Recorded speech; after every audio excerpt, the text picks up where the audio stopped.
अस्सलाम वालेकुम दोस्तों, उम्मीद है आप सब खैरियत से होंगे। अगर आप हमारे चैनल पर नए आए हैं तो चैनल को सब्सक्राइब कर दें ताकि हमारी तमाम वीडियोस आप तक पहुंचती रहें।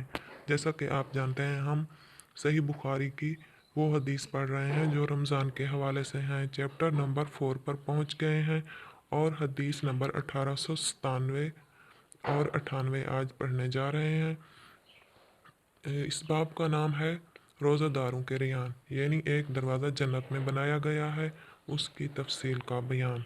इस नंबर 1897 हमसे खालिद बिन मुखलद ने बयान किया, कहा हमसे सुलेमान बिन बिलाल ने बयान किया, कहा कि मुझसे अबू हाजिम सलमा बिन दीनार ने बयान किया और उनसे सहल बिन साद सादी रज़ियल्लाहु ताला अन्हु कि रसूलुल्लाह सल्लल्लाहु अलैहि वसल्लम ने फरमाया, जन्नत का एक दरवाज़ा है जिसे रियान कहते हैं। क़यामत के दिन उस दरवाज़ा से सिर्फ रोज़ादार ही जन्नत में दाखिल होंगे, उनके सिवा और कोई उसमें से नहीं दाखिल होगा। पुकारा जाएगा कि रोज़ादार कहाँ हैं? वो खड़े हो जाएंगे, उनके सिवा उससे और कोई नहीं अंदर जाने पाएगा। और जब ये लोग अंदर चले जाएंगे तो यह दरवाज़ा बंद कर दिया जाएगा, फिर उससे कोई अंदर ना जा सकेगा।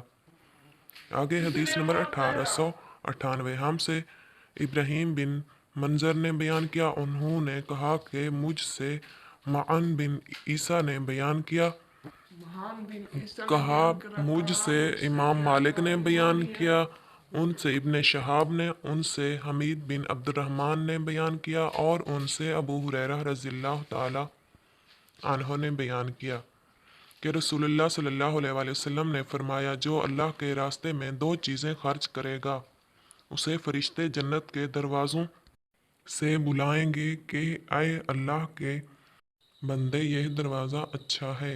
फिर जो शख्स नमाजी होगा उसे नमाज के दरवाज़ा से बुलाया जाएगा, जो मुजाहिद होगा उसे जिहाद के दरवाज़े से बुलाया जाएगा, जो रोज़ादार होगा उसे रियान से बुलाया जाएगा, और जो ज़कात अदा करने वाला होगा उसे ज़कात के दरवाज़े से बुलाया जाएगा। उस पर अबू बकर रज़ियल्लाहु ताला अन्हु ने पूछा, मेरे माँ बाप आप पर फ़िदा हूँ या रसूलुल्लाह सल्लल्लाहु अलैहि वसल्लम। जो लोग उन दरवाज़ों से किसी एक दरवाज़े से बुलाए जाएंगे, मुझे उनसे बहस नहीं। आप ये फरमाएं कि क्या कोई ऐसा भी होगा जिसे उन सब दरवाज़ों से बुलाया जाएगा? आप सल्लल्लाहु अलैहि वसल्लम ने फरमाया कि हाँ, और मुझे उम्मीद है कि आप भी उन्हीं में से होंगे। अगर वीडियो पसंद आई है तो लाइक और शेयर ज़रूर कर दें। हम अपनी अगली वीडियो के साथ फिर हाज़िर होंगे। अल्लाह हाफिज़।